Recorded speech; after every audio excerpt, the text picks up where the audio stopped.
Oh, nasaan ka? Sa bahay. Free ka ba ngayon? Oo. Pwede ka pumunta ng Princess Mall. Oo, wait lang. Bihis lang ako.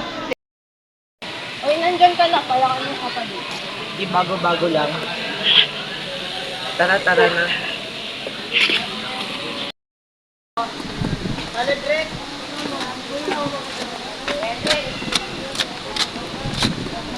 Ingat yun talaga siya mag-iwalay. Ano nga pa sasabihin mo? Mamaya doon mo na ito mabuti.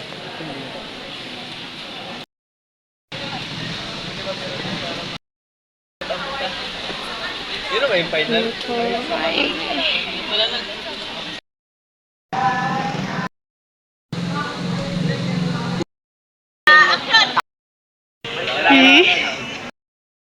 Ganito kasi. Gusto rin kita kasi bilang kaibigan namin.